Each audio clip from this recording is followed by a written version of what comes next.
Alright, so in the last lecture we were talking about what acids and bases are and then some terminology like amphoteric.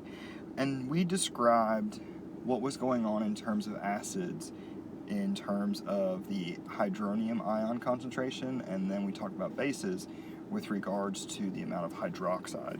And so in this lecture we're going to talk about an additional scale, one that I think is probably more useful, and that is the pH and OH scale.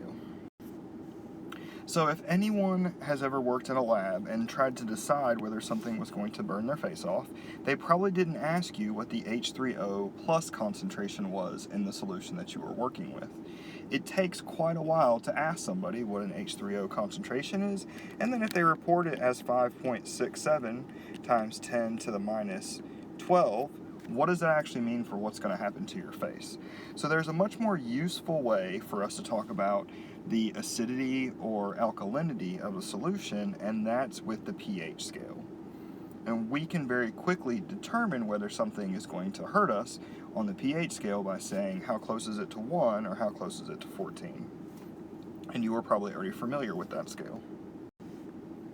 So pH and pOH are two ways to take those really small numbers, those scientific notation numbers of times 10 to the minus something, and then turn them into a scale that is going to be more based on whole numbers and much fewer numbers for us to keep track of. So we can take a normal H3O concentration and we can turn that into a pH. We want to do this not on a linear scale, but on a logarithmic scale. So that means that every 1 unit change in pH, say going from pH 6 to pH 7, is actually going to be a 10-fold increase. So it's not just 1, it's 10-fold. Going from pH 6 to pH 8 is actually going to be a 100-fold difference in the H3O concentration. So if we want to do P to anything, where P is that mathematical treatment, then what that means, that P means we're going to take the negative log of a number. So a pH is going to be the negative log of the H plus or H3O plus concentration. If we wanted to have a pOH, well, you're just going to take the negative log of the OH concentration in this case. If we were dealing with sodium chloride, if we wanted the PCl, we could just do the negative log of the chloride ion concentration. So P is really just, let's do the negative log to whatever concentration follows after the P. So once we do that, we end up with that pH scale. That pH scale is going to run from there being 1 molar protons, and that is going to be our pH of 0 on that 14-point scale, all the way up to very small amounts of H plus in solution, and so that is going to be up here around our 14. And so there's not a lot of H plus around in something like sodium hydroxide because OH is what's dominating. So the reason why our scale is generally going to be presented as anywhere from 0 to 14, or from 1 to 14, is because of the dissociation constant of water. When we take the negative log of something, what we're really doing is pulling down this exponent up here and making it into a positive number. So if we take the negative log of the Kw, then we're going to take the negative log of 1 times 10 to the minus 14. We're going to take that 14, we're going to bring it down. It was a negative, we're going to turn it into a positive. That's what the negative part out in front of the negative log does. And that's how we end up with 14 as kind of the top end of what we typically talk about when we're talking about pH. Now do keep in mind that on that previous slide that we were working off of, you did see pH of -1, pH of 15. So if we end up with super concentrated acids with a high amount of protons, then we can get a pH that's lower than 1. And if we end up with a lot of hydroxide ions in solution, a really concentrated solution, we can end up with pHs that are outside of 14. So some useful equations, if we want to calculate the pH given protons or hydronium ions, we can use either one of these because we remember that an H plus is equivalent to an H3O plus, so it's the same thing. We can calculate a pOH if we're given the OH concentration. If we're given the pH, however, and we want to go backwards to get an H plus or an H3O plus, we're just going to do the opposite of a negative log. We're actually going to raise the pH on a base 10 system, and so we can do that on our calculator as well. If we were given the pH, we did that for the previous one. If we're given the pOH, then we can just do the exact same thing. We would take that pOH that we were given, we would change the sign of it, it would be 10 raised to that number, and that would give us the hydroxide ion concentration in that solution. Keep in mind that because we work on that 14-point scale, pH plus pOH is going to give us a grand total of 14. So if you know the pH of something, you can automatically calculate the pOH just by subtracting that number from 14. And then another good one is pKw. And so that P again is saying negative log. So if previously we had Kw equals the proton concentration times the OH concentration, if you do that negative log to everything, what you're going to end up with is pKw equals, not multiplication this time, but addition, pH plus pOH.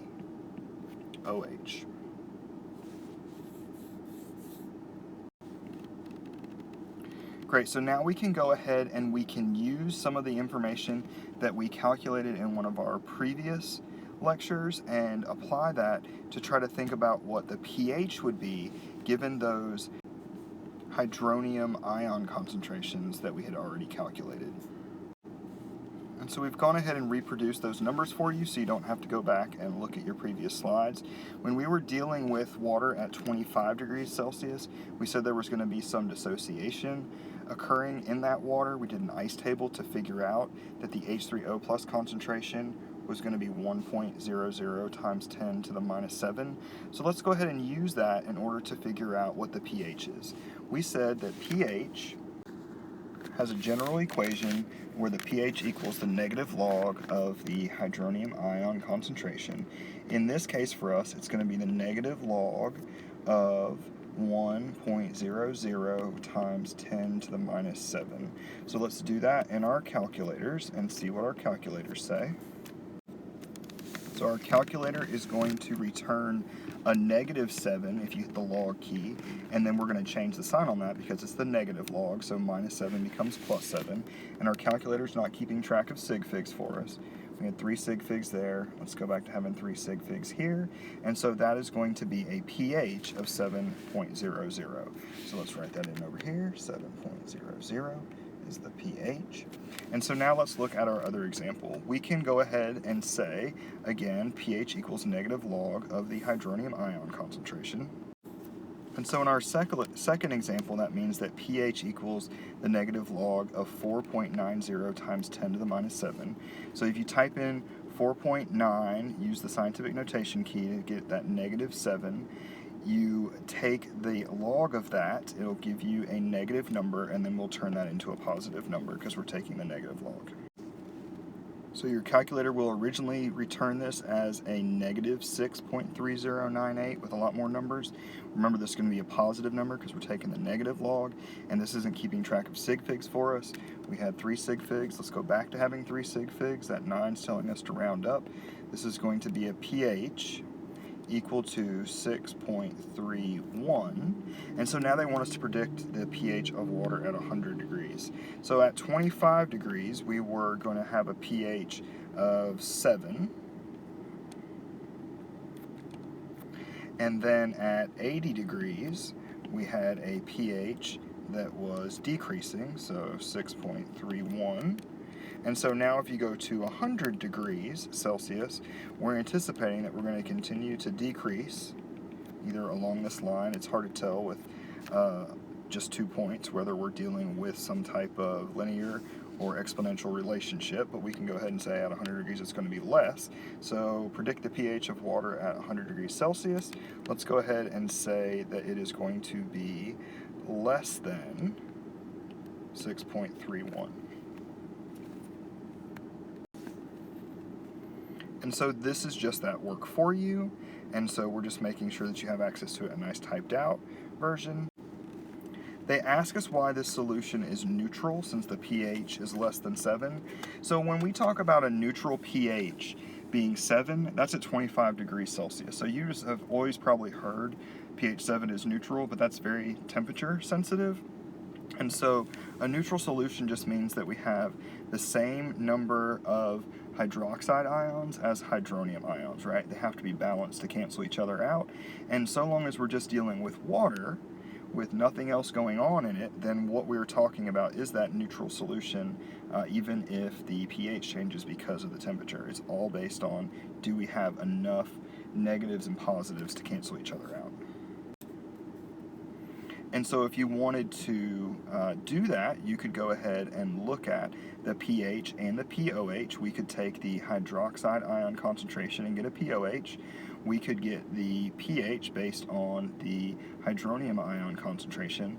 Both of those are going to come out to be 6.31 because they're nice and balanced to each other in the water that we were talking about. And so now our pKa is going to be 12.62, so this is no longer on that 14-point scale. This temperature sensitivity has actually changed the scale that we're working on.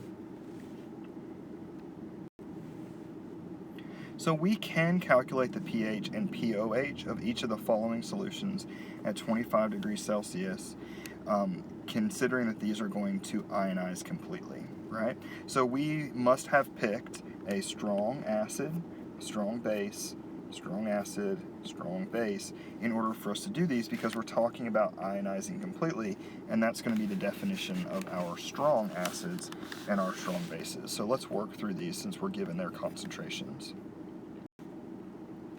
So if this substance ionizes completely, what is the concentration of H3O at equilibrium? So what we're saying is that all of the HCl is going to turn into H3O+, and so we need to know what the concentration was.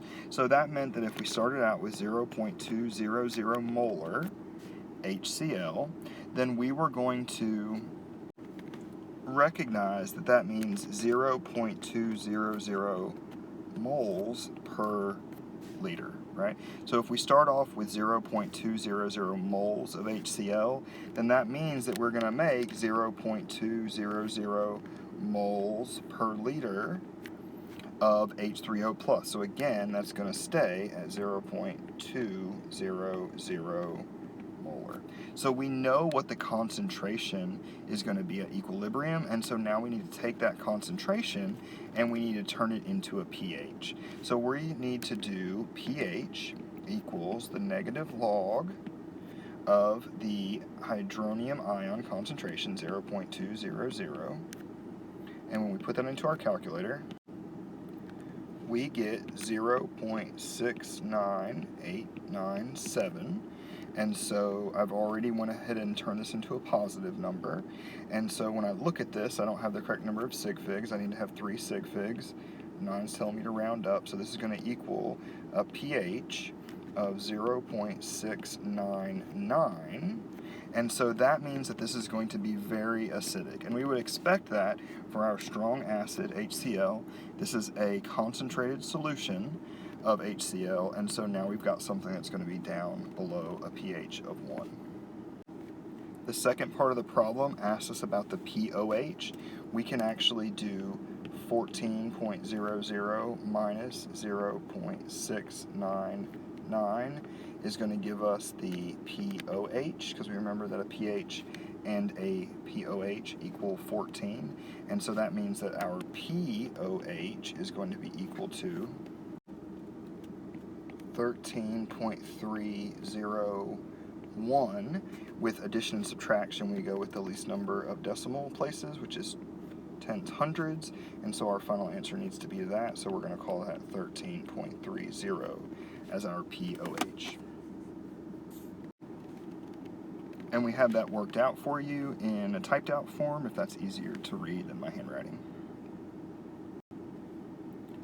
So the next problem they gave us was for sodium hydroxide. Again, we are wondering what is going to be the concentration of that alkaline ion in an equilibrium scenario, given that we started out with 0.0143 molar solution of sodium hydroxide. So all of this is going to turn into OHs. So we're expecting to have 0.0143 molar concentration of OHs at equilibrium. So now it's just a matter of trying to get a POH. Our POH is going to be the negative log of our OH concentration. We just said that's the negative log of 0.0143. And so now we need to plug that in. Our calculator gives us 1.8446. Doesn't care about sig figs. It's up to us to decide how many sig figs. Add 3 sig figs. Let's go with 3 sig figs. That 4 says we're going to round down. I'm going to call that as my final answer, a POH of 1.84. And that's going to be my 3 sig figs.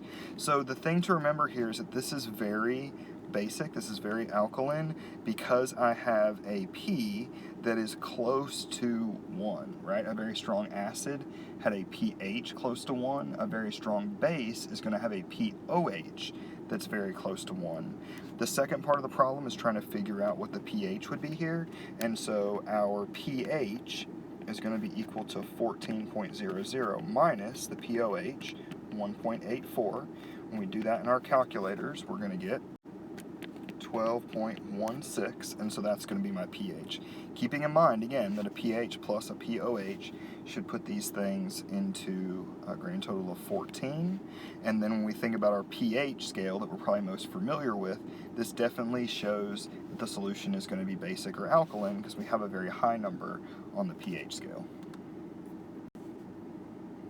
And so we have that worked out for you again in a nice typed out form.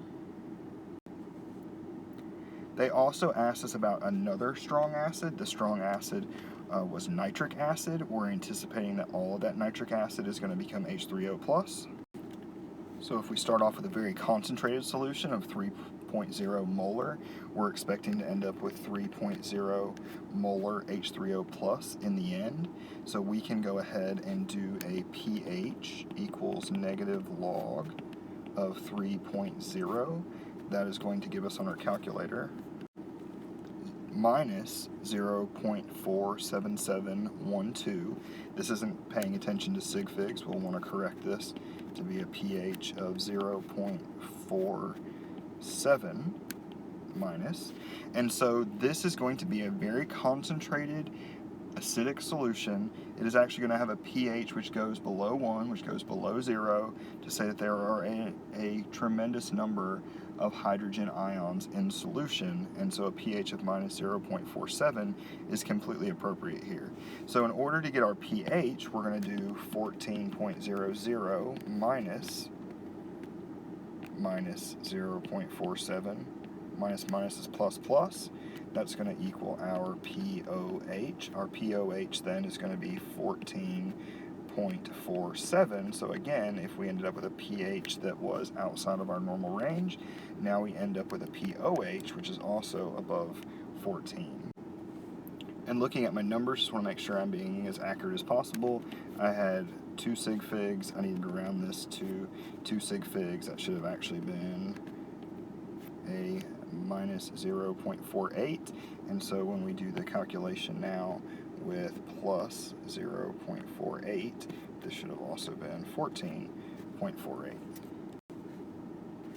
And that's reflected here on our nice typed out version of the problem. So in this final problem, they gave us 0.0031 molar calcium hydroxide, and they wanted to know how concentrated OH was at equilibrium. So the thing to keep in mind here is that different than those previous examples that we actually have 2 moles of hydroxide for every 1 mole of calcium hydroxide. So that means that if we had 0.0031 molar concentration of the starting compound, when this thing completely dissociates, we're going to end up with 0.0062 moles of the OH, of the hydroxide ion. So if we want to get a POH of this, it's going to equal the negative log of that concentration, 0.0062. Our calculator tells us that answer is 2.2076, and so that does make sense. If we're talking about the POH scale, the really small numbers mean this is strong. We've already identified calcium hydroxide as a strong base. If we want to flip this and get a pH, it's just going to be 14.00 minus 2.2 equals 11.8, and that is going to be the pH, and that was because we had 2 sig figs. Addition and subtraction is going to be based on least number of decimal places, so we'll stop with 11.8 as the pH. We've got that worked out for you as well. And so that is going to conclude the problems to try to figure out what a pH is or a POH is. We're now going to move on to some other ways to tell whether something is strong or weak based on other criteria of acids and bases. So you're welcome to close this lesson and move on to the next.